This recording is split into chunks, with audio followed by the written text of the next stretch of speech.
91.50 บ้านทุ่งเรดิโอสันปัดซักอำเภอสันปัดตองจังหวัดเชียงใหม่คลื่น FM 88.25 คณะสงฆ์อำเภอสันปัดตองวัดสีปันเงินที่ได้รับเอารายการนี้ไปออกอากาศคือกับออกศรัทธาญาติโยมทั้งหลายได้รับฟังอยู่ณขณะนี้เป็นบุญเป็นกุศลแก่สถานีเป็นบุญเป็นกุศลแก่เจ้าหน้าที่ทุกท่านและศรัทธาสาธุชนผู้ฟังทุกท่านเป็นบุญเป็นกุศลด้วยกันอาตมาได้นำเอาพระธรรมเทศนาเรื่องเตโชยาโมมาเทศนาผ่านไปแล้วผูกหนึ่งวันนี้เป็นผูกที่สองผูกที่หนึ่งนั้นก็ที่ได้ฟังไปในเรื่องเตโชยาโม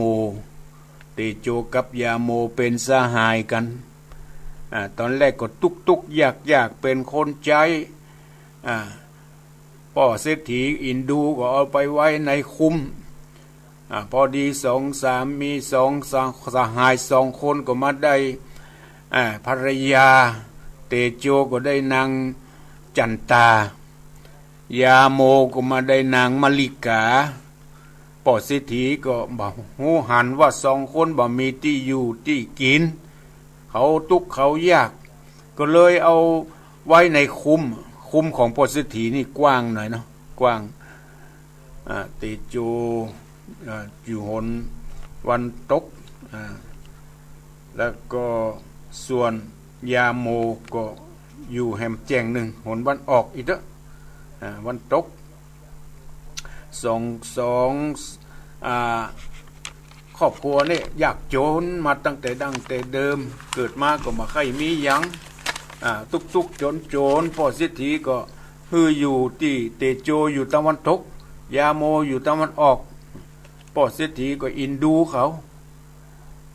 ทีนี้อยู่ไปยาโมกับนางจันตานางมะลิกานี่ไหนมันพิษเถียงกันถึงวันส่วนยามเตโชกับนางจันตานี่นะดักเย็นแต่เนอเหมือนกับว่ามันมีภัยอยู่บ้านอยู่จองทีนี้พ่อเศรษฐีก็รำคาญกับยาโมกับนางมะลิกานี่กะรำคาญแต่เนอลูกเจ้ามาจนค่ำจนมืดเขารับเมื่อใดได้ยินเสียงดักมันพ่อเศรษฐีก็รำคาญก็เลยเอาคำปันหนึ่งไปฮือยาโมกับนางมะลิกาว่าสู่เอาคำนี้ไว้นะเหมือนกับว่ามัดจ้างสู่เขาบ่พิษเถียงกันสู่เอาไปจ่ายที่สู่เขาพิษเถียงกันถึงวันก็นึกว่าสู่เขาบ่มียังกินก็เลยเอามัดจ้างสู่ทั้งสองบ่ได้พิษได้เถียงกันพ่อเศรษฐีอยู่ในคุ้มนี่ก็รำคาญพ่อเศรษฐีเอาไปบอกแกยาโมก็อึกมึกละจะต้องได้คำปันหนึ่งข้าจะต้องไปอู้กับนางมะลิกาละมาได้พิษได้เถียงกันก็เอาไปแล้วอยู่บพดคืนสักกรรมนางจันตาด่าว่าเสียหายผัวมันปากกำเมียมันปากได้เป็น10เป็น100มันจะอยู่ได้ยังไงสุดท้ายยาโมบ่ได้ละขนาดพระวันเดียวยังบ่พดจำเป็นได้เอาไปคืนให้กับเอาคำปันไปคืนให้กับพ่อเศรษฐีว่าบ่ได้ขนาดวันเดียวยังบ่พดพ่อเศรษฐีเฮ้ยทีนี้เมื่อเอายาโมผ่านไปทีนี้ก็ไปจ้างยาโมไปจ้างเตโชกับนางจันตาพิษเถียงกันเขาไม่ใช่มาดักมาเย็นเตเนอกูพวกเมียกูเนี่ยลองเอาไปจ้างเขาพิษเถียงกันหรอเตโชกับนางจันตาเนี่ยเป็นสามีภรรยาที่มีความอดทนบ่พิษบ่เถียงกัน อยู่กันรักกันเย็นพ่อเศรษฐีก็ง่อมจิตง่อมใจอยากจะฮื้อสู่ได้พิษได้เทียงกันพ่องเอาคำมาปันหนึ่งมาจ้างเตโจก็โอ้สบายละตอนนี้ไปเราจะ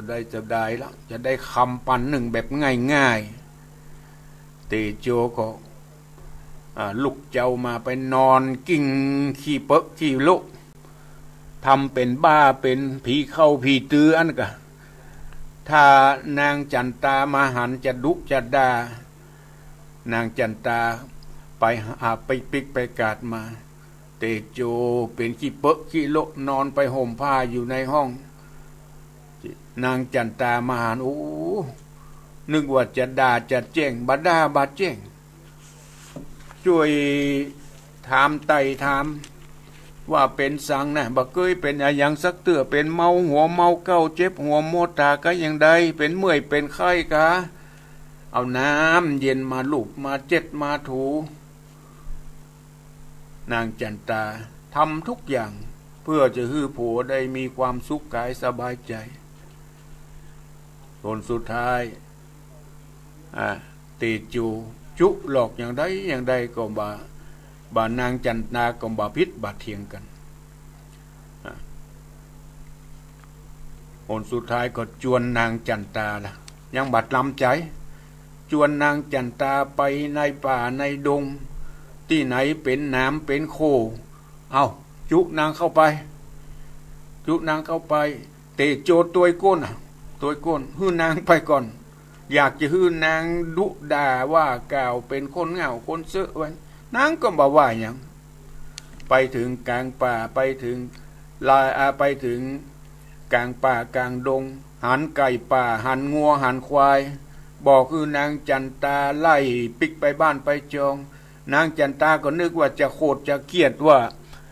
สัตว์ป่าสัตว์ดงมันจะไปเยี่ยยังในป่ามาฮื้อข้าไล่ไปบอกไปในบ้านในจองเนี่ยมันจะไปที่ไหนนางจันตาก็บอกว่ายังผัวมันบอกว่าอย่างใดก็ทำตามทุกอย่างงัวควายเก็บเป็ดไก่หมูมาเป็ดไก่หมูนั้นก็ปิกไปบ้านแต่เทวดาช่วยดลบันดาลคือครอบครัวนี่ที่เปิ้นฮักกันแปลงกันแต่มีจิตใจฮักกันแปลงฮักกันแต่เนี่ยไก่งัวควายไก่เหล่านั้นก็ไหลเข้าไปในบ้านแต่ทั้งที่เตโจอยากจะฮื้อนางจันตาเนี่ยดุด่าว่ากล่าวมันจะเป็นไปได้อย่างไรมันไล่ไก่ป่าไล่งัวไล่ควายป่าไปบ้านมันจะไปได้อย่างไรนางก็บอกว่าอย่างทำไปตามผัวทุกอย่างไปถึงกลางป่าไปหันหนองน้ำกันไปหันหนองน้ำเตโจก็อยากจะฮื้อนางจันตาโคตรมันก็บ่โคตรอย่างใดก็บ่โคตรฮื้อฮะหนองยาวตั้งเป็นสุดหูสุดตานางก็ฮะไปย่าน่ะบ่โคตรบ่เกียดไปถึงที่ผาจ้างไปถึงที่ผามุบผาก้อนผาก้อนหินนั้นคล้ายๆเหมือนหูบจ้างเลยเตโจก็ขึ้นไปนั่งบนคอหินคอเหมือนกับจ้างนั่นนะคือนางจันตาเอาไม้มาเอาไม้ขอมาแล้วข้าจะไล่จางนี่ลูกแล้วนางจันตานึกว่าจะโคตรจะเกลียดนางจันตาก็ไปหาไม้มาแล้วหาไม้มาตามที่เตโจบอกเตโจก็ไล่จางนั้นลุกขึ้นก้อนหินผานั้นลุกขึ้นตองจางนั่นน่ะปุดก็มีคำเหลืองอลามคำเป็นกองเห็นไหมโอ้ช่วยกันแบกกันหามาบ้านมาจองขนเท่าใดจนแปะเอาขันแปะเท่าใดเอามาเท่าอันพ่อสัตยาญาติโยมทั้งหลายเตโจกับนางจันตาเป็นเศรษฐีเป็นดีมีห้างเพราะอยู่ด้วยกันราบรื่นบาทิศบาเทียงซึ่งกันและกันอยู่กันอย่างมีความอดทนต่อกันบาพิษบาเทียงผัวฟังกรรมเมียทุกเมียกรรมฟังกรรมผัวทุกอย่างบาคัดบาคืนบาพิษบาเทียงมีเทวบุตรเทวดาบ้านจองหอเรือนช่วยอุปถัมภ์ค้ำจุนว่ายังเป็นอย่างจี้ไม้เป็นไม้จี้นกเป็นนกทุกอย่างทำให้เตโจกับนางจันตาเจริญรุ่งเรือง เป็นเศรษฐีมีห้างเป็นดีอยู่ดีมีสุขก็ด้วยอาศัยมีคุณธรรมมีศีลมีธรรมมีความอดทนจะกั้นจะแกล้งอย่างไรก็บ่ผิดบ่เถียงกันพระธรรมเทศนาเรื่องเตโจกับนางจันตาตอนแรกก็จบลงเพียงแค่นี้พระออกสตาญาติโยมทั้งหลายลำดับต่อไปเฮามาฟังเตโจยาโมตอนที่สองจะเป็นอย่างไรนั้นก็ขอพระออกสตาญาติโยมทั้งหลายได้ตั้งอกตั้งใจสดับรับฟังพระธรรมเทศนาเรื่องเตโจยาโมตอนที่สองเป็นลำดับต่อไปนะโมตัสสะภะคะวะโตอะระหะโตสัมมาสัมพุทธัสสะดูราสัพปุริสะทั้งหลายจุงจักฟังอย่างนิยายสืบตามติดบาทถอยนิยามธรรมอย่ามีใจดำกำเศร้าอันปีนหุนทางเข้าสู่อบายแดนอสุรกายและเพศตะรงทุกขเวทวิตนาบัดนี้จักเหลียวจ่าห้องเหตุสหายปิดยาโมและนางมะลิกาผู้มีใจโมหะเกียรติกายามเมื่อนางกลับมาจากกาดยามโมตนโพจริงโอกาสจากกล่าวฮือนางหูข่าวกำดีว่าปอเศรษฐีสองเท้าเป็นเจ้าเก่าแห่งเราราได้หันกู้แห่งเราลาตุกขาลำบากด้วยอันปีนปากเป็นเสียงผิดเถียงกันสาตะสำเนียงจมซ้ำจังผิดอาจห้ามเดือดบานสองเท่าขี้ค้านได้เย็นใครฮือสองเฮาดากินดักอยู่จริงได้มาสู่เกหาเอาคำขามาจ่ายจ้างด้วยกำอ้างไปหลายกำว่าจักแถมแผ่วงัวควายจ้างมาต่างพื้นแผ่นผ้าขวใบเฮือสองเราอดใจอดปากเพราะอยู่ทุกยากกับการอย่าพิ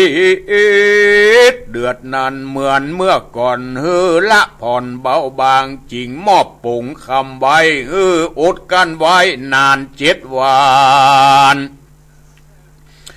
ถ้าเอาการอดบ่ได้คำขาดวงใสก้อนนี้อย่าดักลี้เก็บเอาไว้จงนำไปปิกไปคืนแก่เราแก่เตอว่ากูนี้ใครสอนใครสั่งฮือลูกน้อยดีดังพุทธาดังอยู่ในศรัทธายังเชื่ออย่าอยู่เบื่อผิดเถียงกันว่าอ่านดีนั้นนางมะลิกาใครหูเน่ว่ากันมีแต่ดังกำจาจุงเอาคำนั้นมาดูก่อนตึว่าอ่านถ้าซุกซ่อนไว้คนเดียวส่วนยาโมจริงจาเหลียวบอกน้องว่าอยู่ในห้องนอนนาขอกินข้าวง่ายก่อนตึน้องพี่จะเอาออกมาหื้อนางหานคะแนนว่าสองเฮาพี่น้องอย่าได้พิษเถียงท้องแถมซ้ำกันฝ่ายใดเหลือล้ำก็คือฝ่ายหนึ่งอดเอาแม่นกำนักกำเบาเปาะลาดจุงอนุญาตอภัยนางมะลิกาไม่มาดร้ายขนาดเหลือใจจากำไปร้องด่าว่าบาสันดานมาไปอู้กับมาปุ่นตึคุณสั่งมาแง่วมาซึกอยู่ตึงวันจากฮือกุมกันจิตวันบุตรหนึ่งว่าบ่ฮือพิษเตียงการแถมซ้ำมาอู้อย่างอันอย่างอี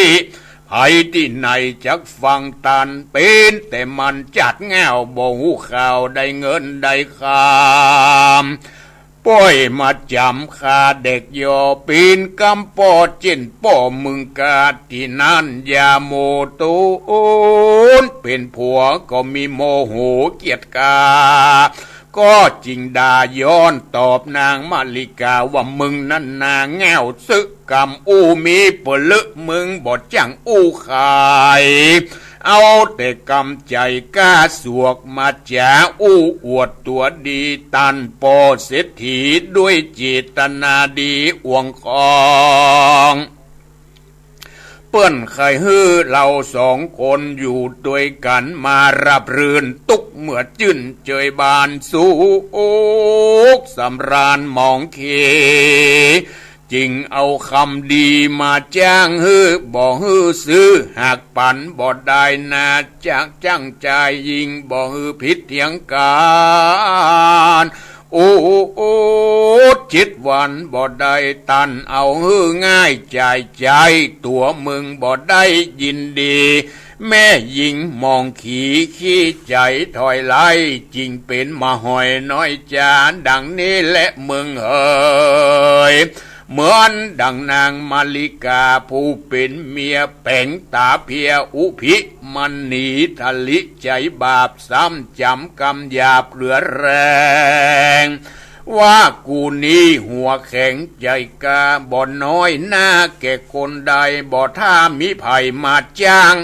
มากล่าวอ้างเหลือหลายมาเติมแถมงัวแถมควายมาจ้างกูนี่บ่อ้างเชื่อฟังมานกูขี้ค้านได้ยินเขาพิษเถียงกันก็เอามือตึดหูสองข้างบ่ถ้าเอาคำมาจ้างกูนี่บ่อ้างยินดีเขานี้เป็นเศรษฐีมุนมังดังกูนี้เพียบจัดน้ำเพียบจัดมั่งขี้หมากันบ่หันขี้กันบ่ลีก็ดียาโมและนางมาลิกาสองผัวเมียเขาถมเทียพิษเถียงกันตั้งแต่เจ้ายันถึงควายเข้าง่ายก็บ่ได้กิน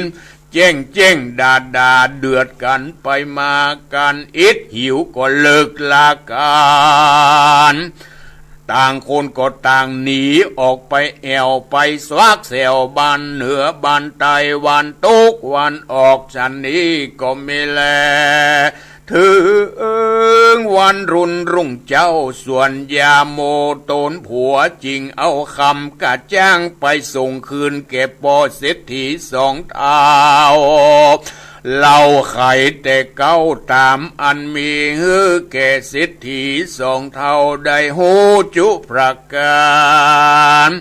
แล้วก็ล้นลานเดินหมดไม่หาของอันใดจะกินก็บ่ได้จริงไปแอวขอกินข้าวกับบ้านเหนือเรือนไตมากินใจเมาวินเดือดไม่ปั่นบามานั่งกึดแต่ในใจว่าจักไปแอวหาติดโจอันเป็นเสียวบัดเดี๋ยวนี้ติดโจนี้อยู่ต่างใดมันจักไปขอกินข้าวเหมือนดังข้ายาโมนิจา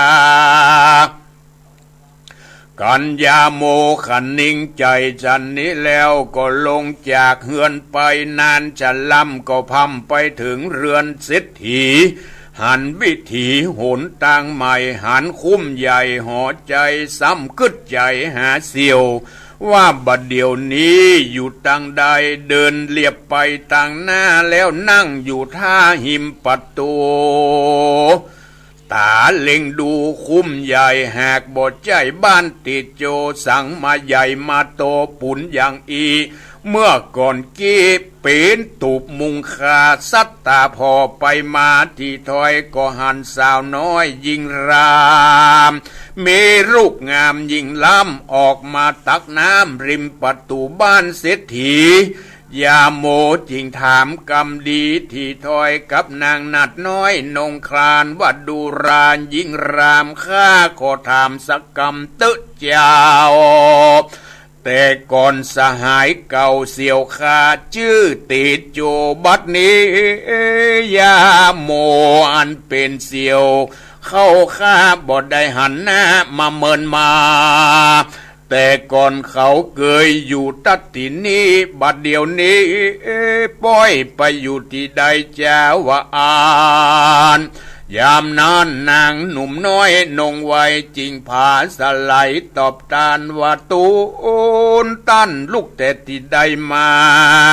พอดูกาสาผ่อนพาก็ปุดหลังขาดหน้าหุยหายหรือว่าเป็นใจเจ้ายาโมอ่านเป็นเสี่ยวเตโจตันเจ้าขอตื่นจืนเข้ามาสู่ไปนายเตโจเจ้าบ้านนั่งอยู่บนเฮือนปุ่นและยาโมรีบเข้าตัวขึ้นไปบนเฮือนด้วยมีใจผ่านยานก้อยอู้จ๋าปากตาลหมอบแมบอยู่ริมจานเมื่อก่อนนั้นก็ตุกผ่านลำบากเสมอกันทุกสิ่งบัดนี้เตโจยิ่งกับได้เป็นดิบเป็นดีมั่งมุนตุนเต้าเป็นเศรษฐีเข้าของมีมากเล่าเงินทองสมบัติกองก่อมวลมากนิจาตัสมิงคันเอในขณะยามนั้นเตโจเศรษฐีใหม่สัตตาหันยาโมเสี่ยวเก่าแห่งตัวนั่งหมอบแมบอยู่กลางจานก็จริงลุกมาปันฟังฟ้าวกำเอาแขนเสี่ยวชื่อว่ายาโมเข้าไปนั่งอยู่ที่เดียวกันสองสหายจื่นจมกันมากนักจิงนำอาหารอันประณีตเลี้ยงยาโมเอากันหนัวมากนักยามนั้นเจ้าเตโจสหายจิ้งกล่าวขยายความแต่เก้าอันตูนได้มั่งเต้าเป็นดีกายเป็นเศรษฐีบุญใหญ่อันตนและเมียได้กระทำมาได้ปาจันตามเมียน้องเกี้ยวเข้าป่าแอวสะแหวงสอดลาดดงไผ่ตามดงตนไปจุแห่งตามริมแอ่งวังวนกันว่าเสี่ยวจักโอดตนเหมือนดังคากับนางหนุ่มหน้าจันตาได้ปฏิบัติมานี่เล่ายาโมเจ้าสหายก็จักสบายดังขาดแต่และนาเสียวส่วนว่ายาโมฟังคำจากกล่าวแห่งเสียวเจ้าเตโจก็ยินนัวหัวใจเจ้าหวังจักได้เป็นเศรษฐีมั่งมุนมีมักเต้ายังสมบัติหลังเข้าเหลือลายตามดังเตโจสหายบอกเล่าจริงอำลาเสี่ยวเก่าสหายคำยกตินตำกับคืนสู่ยังที่อยู่เรือนตนรีบบอกนางตามนมาลิกาภริยาแห่งตนได้หูโจประการก็เมียและนาโปนานติวาเสในวันรุ่งเจ้ายาโมก็บอกคือน้องเน่ามาลิกาว่านางจุงแต่งดาเข้าห่อสเบียงต่อทหารเราจักไปสู่ลำธารหาดน้ำถือแหล่งคำก็จักจิกปิกคืนมาจัดแต่งดาก็แห่ห่อเข้าไปก่อนนั่งไปก่อนแกะก่อนไก่กันป่าใหญ่ใดป่าใหญ่เราจักเอามาแบ่งไว้ขายตามกำติโจสหายบอกข้านางจัดดาเอาไป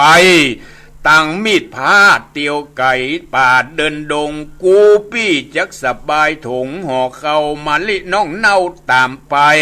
การอ่อนไหนก็ยังอยู่ที่หันก้อยบุญดันดังนางจันตาอุตสาหะไปหาป่าก่อป่ากั้งถึงที่ดอยคอยหยอบย่างเอาแหงแล้วก้อยลงงมเอาเล่นแนวานการถึงวันรุ่งเจ้าจัดแต่งดาห่อเข้าใส่ถุงแล้วเอากันลงเฮือนไปจัดจ่ายค เข้าป่าไม้ดงไผ่ถึงที่ไหนเป็นป่าก็เอานางลาดเตียวจอนบุบุญโคขอนนอนต้าเตียวดันกว่าเถาวันเครือเขาหวันเกาะหนองยามน้ำเกี่ยวจองสะเลสลำหัวทิ่มต่ำโคยาน้ำจองผ้าปุดหุยหายผมสยายยันยุงโตโอกแตกฟุ้งยัวปางเหือใครหลังลงย้อยยามนั้นนางน้อยมะลิกาเกิดความโกรธความเกลียดจ๋าจมบ่บุญฟังว่าอ้าวโอ้ยเนาะตายแล้วกูมาตายแล้วกาปู่ผีแห่ตาวายมึงเอากูมากายสั่งตินีกันหูอย่างอี้กูตึงบทตัวมาจักมาเอวเสาะปูเสาะป่าบทใจกลางต้งกลางป่ามันจะเป็นป่าอาสังตินีต่างเส้นนี้มันบทใจต่างคนเตียวกูนี่อดทนบ่ได้เอากันมาบุบุญคุมป่าไม้เก้าผมกูจุงปอลุยลายเปื่อป่าโกป่ากังนี่เล่นนาการหุนต่างดีลงเป่งลึงกูตึงบอกว่าสั่งเหือใครปุปังหนามซ้ำมาจองหลังจองกลเมื่อใดมันจะโปนต่างผีแห่ตาวายขอเสือคบหัวตายปู่แห่ตายยายผีบามึงสั่งบทตอบตากำกูมึงสาอ้างมาดักอยู่คนเดียวนางมาลิกากุ้มเกี่ยวเกียรติการ้องอื่นด่ายาโมมันโกธานักล้ำกลางป่ากำคนเดียวกันปุ้นต่างเขียวป่าใหญ่ก็ไปป้าใส่ฝูงไก่ลวงลายตั้งฝูงงัวควายจังมาแอวสอดล่าเป็นหมู่เอากันอยู่กลางดงไผ่ยาโมมีใจจืนสู้จริงร้องอู้เมียมันว่าสัตว์ตั้งหลายมวลมากฝูงนี้หากเป็นของเฮาสัตว์ฝูงนี้มัวเมาอยู่ป่าแอวสอดล่ากินไก่นางมะลิกาจุงไปไล่ตอนฮือไปค้อนอยู่เฮือนเฮาตึน้องเฮยยามนั้นนางมาลิกามันโคดมาแต่เจ้าแต่ยามอันเข้ามาสู่ดงนาเตี้ยวมาตามต่างลงได้ยินยาโมร้องเสียงส่งมาว่าฮือไล่สัตว์นาเป็ดไก่ตั้งฝูงหมู่ใหญ่งัวควายจ้างมาหลายฮือไปสู่คอกแองว่าสัตว์ออกมาไก่ฮือต้อนไปสู่ในคอกบ้านเราจิงเล่งบอกว่าดูแลนางเอ๋ยจุงเร่งไล่เลยเป็ดไก่นางจุงไล่ฝูงงัวควายจ้างมาล้นหลายหลากสัตว์ฝูงนี้หากเป็นของเฮาจริงฮือเขาเมื่อสู่บ้านเราเตะว่าอ่านส่วนนางมาลิกาได้ยินคำผัวมันจะซ้ำดังอันความโขดก่อนนั้นบ่เบาบางมาลิกานางจิงเอิ้นด่าว่าปู่แห่ตายยวายปู่ผีจังไลกูตึงบ่ไปไล่ล่าบ่ใจเป็นสัตว์ของพ่อแม่ข้าฝูงสัตว์ป่าแต้ดงดอนมันบ่ห่อนจักไปสู่บ้านสู่เล้ามันบ่เข้าสู่คอกเก่าเมืองคุณปู่จาดสัตว์หน้าโขนอู้กับหมากินขี้อย่าอู้อย่างอีปุ่นหน้าดีเงาเมืองเอ๋ยว่าอ่านยามนั้นฝูงสัตว์หลวงหลายตั้งวัวตั้งควายจ้างมาก็จริงไล่เล่นฆ่าไล่ขวิดเข่าตั้งสองผัวเมียจนปอเอ็ดหิวอ่อนเล่นหกข้ามดอยม่อมบ่ย่างได้แล้วเอายื่นหื้อนางมาลิกาว่าดุกอุยแงเงียงหุยตัวมันตุ้ยจีกินลำไปหน้าแถมสักกำก็ไปปะใส่ป่าดุกอุยดุกดานว่าเป็นป่ากั้งขี้ค้านนางอย่าย่านจุงงมเอาขาดใจโว้ยนางเล่าเฮยอย่าจ้าเป พี่จักอยู่ท่าไปบนนี้แหละนางเอ๋ยที่นั่นนางมาริกานางเมียแปลงตาเพียเอิ้นด่าว่ากูบ่แง่วเหมือนมึงกูบ่สึงตึงบ้าใบกูนี้บ่ไรปัญญาป่าสะปะว่าป่ากูนี้หูกูอย่างกูบ่แง่วดังมึงเนอะมึงมาจุมาหลอกหือเงี้ยงป่าปักมือกูมึงอย่าแต่งอู้มายากูนางมาลิกาพระยาปุบทตกต่ำหลอกจุไผด้วยง่ายมาปุ่นดีนายดีจังว่าอ่านยามนั้นสองผัวเมียก็บ่ได้อาจสั่งสักสิ่งก็ยิ่งเอากันวิ่งหนีสู่หนทางไก่ห้อมห้วยดอยลิงจวยผาจานก็มาปะใส่ผาจ้างนอนมุกมูข้างอยู่ข้างดอยยาโมเล็งก้อยทวนทีจริงเปียงขึ้นไปขี่บนคอแล้วร้องบอกเกณฑ์นาง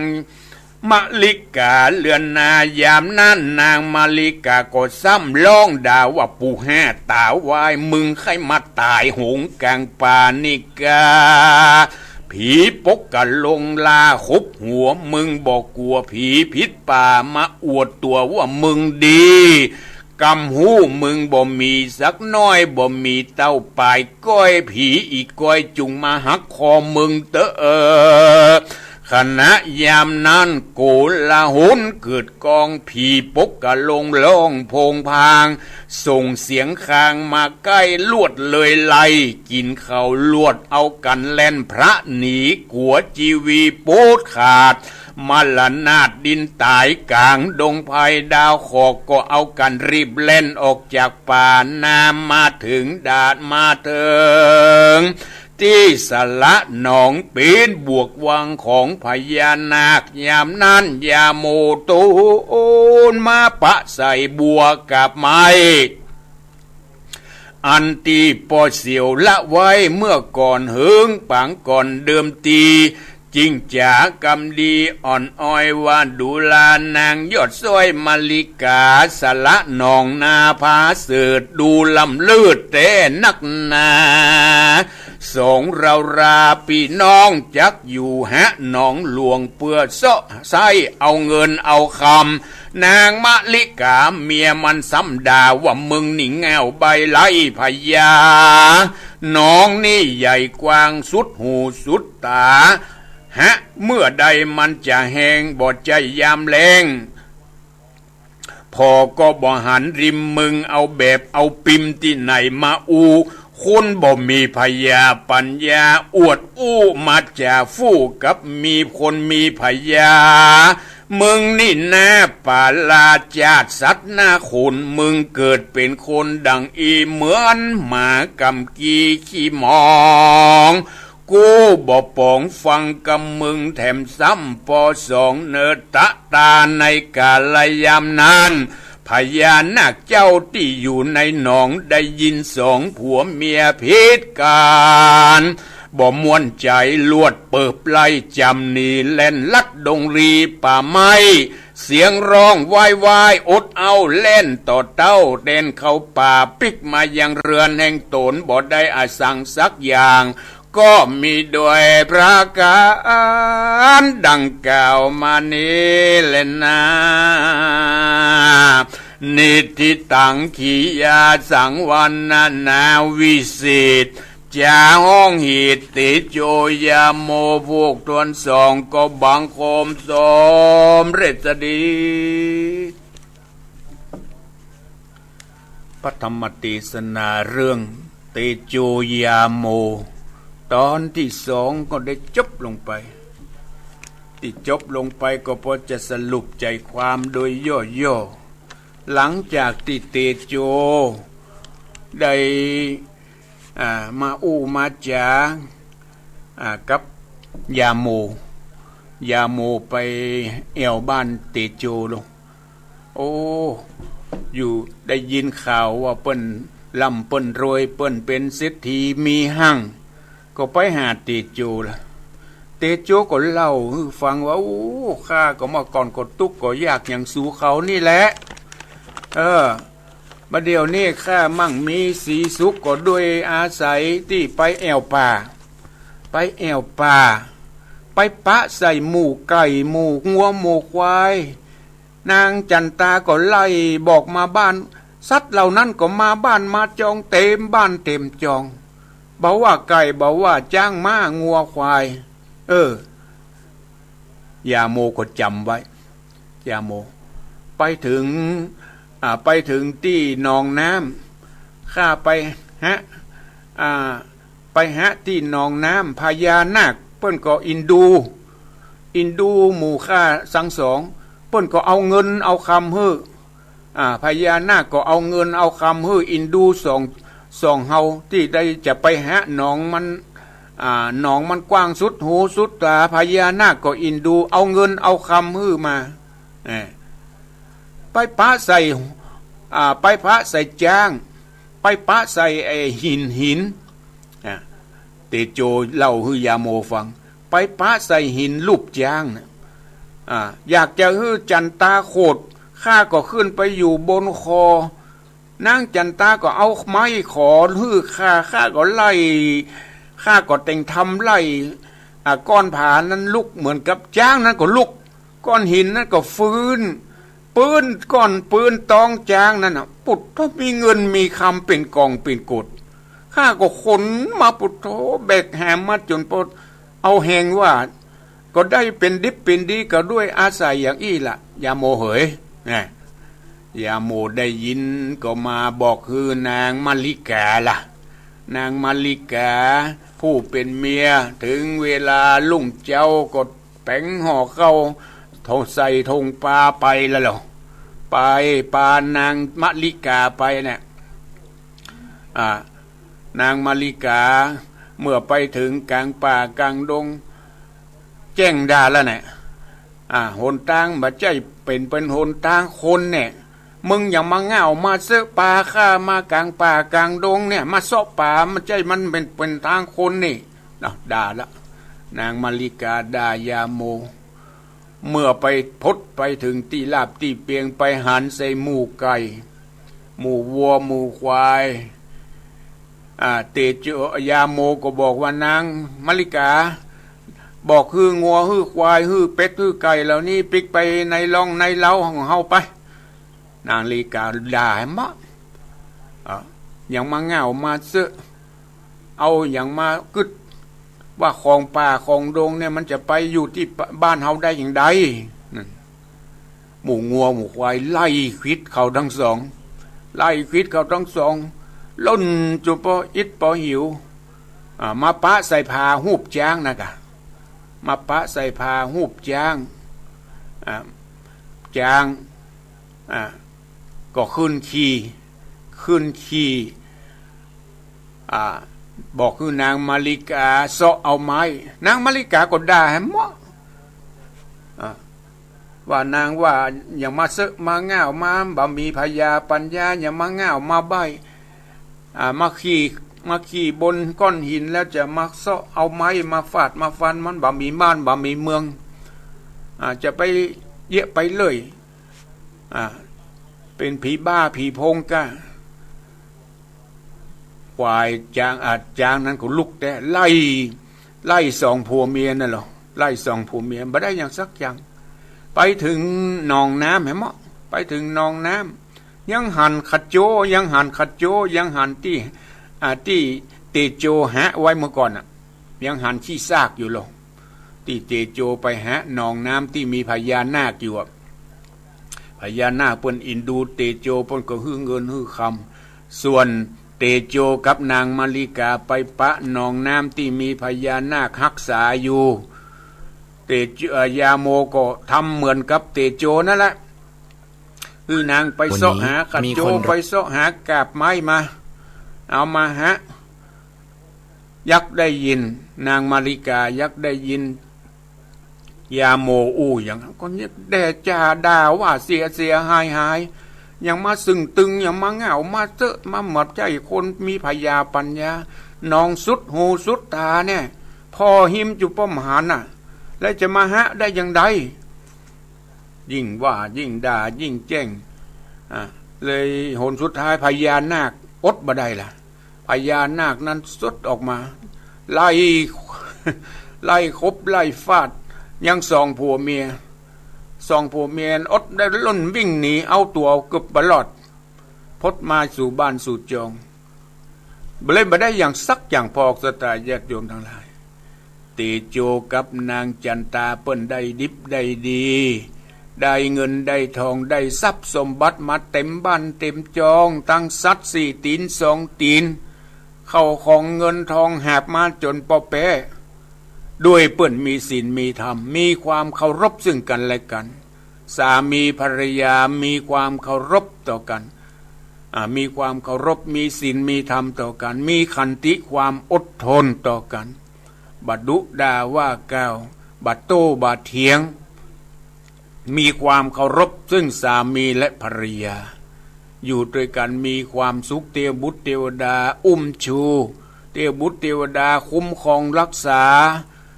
อู้ยังเป็นอันนั้นปากอันใดเป็นสิริมงคลทั้งนั้นไล่แม้แต่ไล่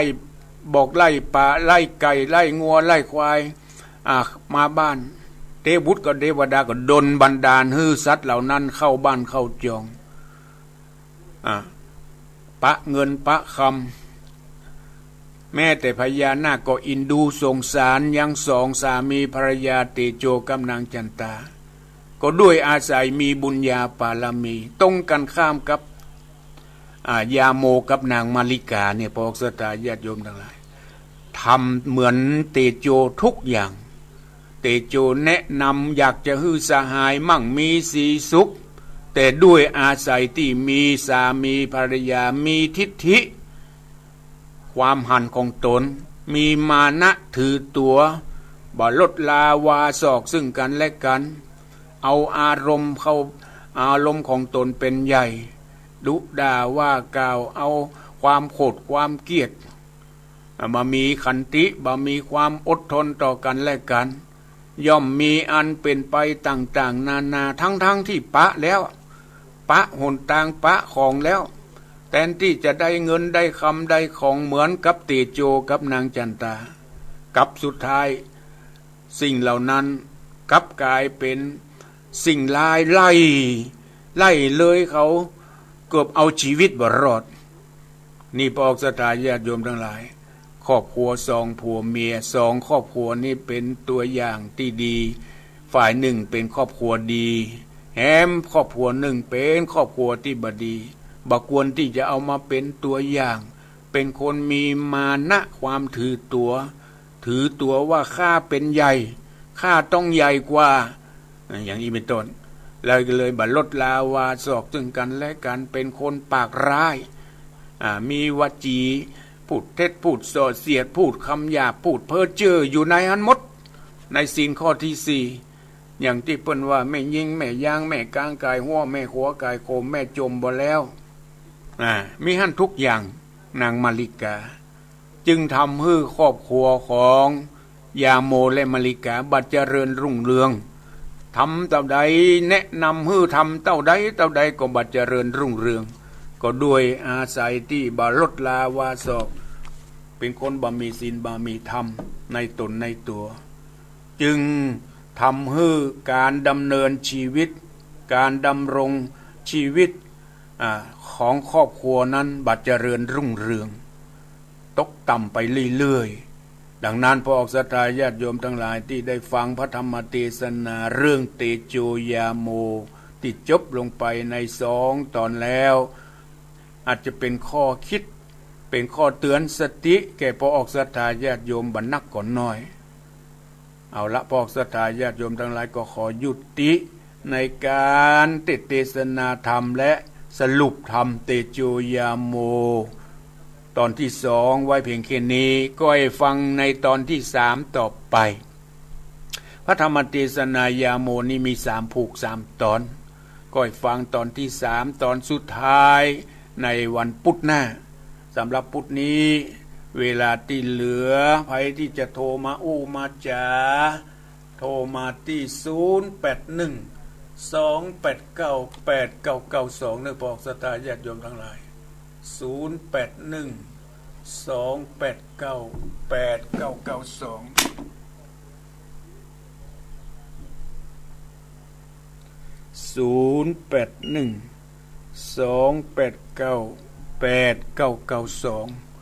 ังแล้วได้สาระได้ข้อเตือนสติได้ปัญญาได้แสงสว่างอันเกิดจากการฟังธรรมในบ่ายนี้ก็ถือว่าได้บุญได้กุศลอันเกิดจากการฟังธรรมพวกศรัทธาญาติโยมทั้งหลายเป็นอาหารจิตอาหารใจเป็นข้อเตือนสติแก่เฮาท่านทั้งหลายในตอนบ่ายนี้ใครที่ว่างๆจะมีโอกาสโทรมามาจ๋า0812898992เด้อเจริญปอนว่าแต่เจ้าท่านพระครูแม่วิอินฟังเข้มข้นนี่เนาะโอ้หมดแต่ที่เสมิงฟังชัดเจนดีเนาะเจ้าชัดเจนเจ้าวันนี้บ่มีฝนฟังชัดเจนดีมีฝนแล้วเจ้าตกเมื่อคืนนี่ละนั่นก็แม่วิอินสบายดีเนาะเจ้าสบายดีสบายอยู่เจ้าฟังท่านพระครูเป็นกำลังใจท่านพระครูนะเจ้าเช่นเดียวกันเด้อขอบคุณแม่วิอินเด้อรักษาสุขภาพนะเจ้าจะเข้าหน้าหนาวกันแล้วเจ้าบุญรักษาเจริญปอนครับไปสาท่านพระครูพ่อบุญตันกะครับฟังชัดเจนที่เนาะที่สามยอดมีเหมือนแต่ฟังผมเตโจนี่ฟังแบบเตโจนี่ฟังแบบได้ปากกันว่ามันได้ฟังให้กำเตโจเนาะเหมือนแต่ตึงด่าตึงแจ้งด่าเอาอย่างสักอย่างนั้นเมานี่นะไผมาอย่างตึงฟังต้นจวนไปทางใดมันก็บ่ไปอย่างมันก็บ่ดีสักอย่างเนาะดีสักอย่างได้อย่างใดมันตึงเชื่อบ่ขึ้นสังแน่ยังได้ก็ได้บุญรักษาพ่อบุญตันป่าไร่เจดีย์สามยอดเจริญปอนข้าพเจ้าท่านพระครูโทรมาจากไหนโทรมาจากแม่ย่อยอำเภอสันทรายเจ้าแม่ย่อยอำเภอสันทรายแต่อำเภอสันทรายฟังชัดเจนดีเนาะชัดเจนดีเจ้าดีละเสียงดีเสียงเจียววันนี้เนาะฟังเสร็จโยเรียมูนม่วนดีฟังไปเรื่อยๆจีบตูยาโมดีความใจดีขอบคุณอันนี้เนาะฟังแม่ย่อยเป็นบาเทียงกันดาวแม่นละมันดักมันเย็นเทวบุตรเทวดาคุ้มครองรักษาเจริญปอนเจ้าข้าพเจ้าบุญรักษาเจริญปอนพระเจ้าครับพระครูครับอยู่เวียงป่าเป้าเนาะสันขี้เล็กเวียงป่าเป้าฟังชัดเจนดีเนาะชัดเจนดีวันนี้ดีละเวียงป่าสันขี้เล็กนี่ตำบลอย่างก็ตำบลเวียงกาหลงครับเวียงกาหลงพลงวินหลงวินน่ะฮะพลงวินน่ะครับพลงวินครับพลงวินฟังชัดเจนได้เนาะขอบคุณเด้อชัดเจนดีวันนี้เด้อบุญรักษาไปครับดีมีสุขพอหลวงวินบ้านสันขี้เล็กเวียงป่าเป้าจังหวัดเชียงรายเจริญปอนว่าแต่เจ้าท่านพระครูโทรมาจากไหนโทรมาจากแม่แก้มเจ้าแม่ขันแก้วเจ้าแม่ขันแก้วจังเครื่องแม่นก็เจ้าเมินลำบัดโทรมามาจากกันน่ะไม่บัดการคุณเจ้าว่างแต่รอนะเจ้าท่านพระครูแม่ขันแก้วในอายุเท่าใดล่ะแม่อายุ83เจ้า83อายุมันขวัญยืนอยู่ดีมีสุขเจ้าฉันจะฟังชัดเจนดีเนาะแม่ขันแก้วเนาะเจ้าขอบคุณเด้อชัดเจนดีสุดยอดก็คือละอ่อนลูกลำเล้งได้ฟังนะเนาะนั่นแหละเขาก็บ่ค่อยฟังเหตุเขาก็บ่ค่อยฟังเห็นนี่จ้ะอย่างเฮาเนี่ยฟังเข้าใจดีค่ะอาจารย์ขอบคุณแม่ขันแก้วเน้อเจ้าบุญรักษาอยู่ดีมีสุขอยู่จังครึ่งบนปุ่นอำเภอแม่แจ่มขอบคุณแม่ขันแก้วอยู่วันแม่แจ่ม อยู่บางคนเอาฟังกันหลายที่หลายแห่งแม่แจ่มต่างบ้านฮงป่าซางเมืองฝางนั่นน่ะป้าน้อยก็หายไปนั่นน่ะป้าน้อยบุญปั่นวันนี้ไปไหนก็มาโหเนี่ย เจริญปอนเจ้ากระไรสาเจ้าท่านพระครูโอ้นี่บ้านโฮงเนาะ ศิลาพรเนอะแม่สุกแก้วเนาะจ้าไม่สุกแก้วศิลาพรจิตเตี้ยมันโฮงละปูนเนอะบ้านโฮงบ้านโฮงยาโมเนี่ยรับผู้เพื่อนสองเลยเนาะเจ้าเนาะฟังชัดเจนดีเนาะชัดเจนดีเจ้าโอ้ดีละแม่สุกแก้วศิลาพรจ้าปิดกันตลอดเนอะท่านพระครูเจ้าขอบคุณเนอะขอบคุณเนอะกลับมาจ้าสาธุวัดสมุนวันนี้มีฝนตกกระเจ้าบ่มีแดดเพะเนี่ยแดดวันนี้แดดวันค่ำเฮ้ยก็จะเห็นว่าตังเวียงฝนตกตะวาขึ้นตะวากระเจ้าโหมขึ้นตะวาไทยตกอ่ะวันนี้เป่งลึงตกขนาดเนี่ยวันนี้เป่งลึงเนี่ยอันนี้กระชำประตองนี่มันกับประเทศก่อยกันก็ได้เนาะแม่นน่ะที่ศิลาพรเนี่ยเจ้าไก่กันก็ได้เจริญปอนบุญรักษาตามปกตินี่พอน้อยบุญปั่นนี่จะโทรมาเป็นคนแรกวันนี้มหูไปไหนก็มีธุระ อาตมาได้ใจเวลามาพอสมควรนะพอศรัทธาญาติโยมทั้งหลายก้อยพระกันในโอกาสหน้าสำหรับวันพุธนี้ก็ขอนำรายการสารธรรมยามแรงปิกไปก่อนเนอะก้อยพบปะกันในวันพุธหน้าต่อไปสำหรับพุธนี้ก็ขออำนวยอวยพรให้กับพอออกศรัทธาญาติโยมทุกท่านที่เปิดเครื่องรับฟังในบ่ายวันนี้จงได้อยู่ร่มเย็นเป็นสุขในพระบวรพุทธศาสนาก็ขอจงมีอายุวันนะสุขภละเหมือนกันจุคู่จุคน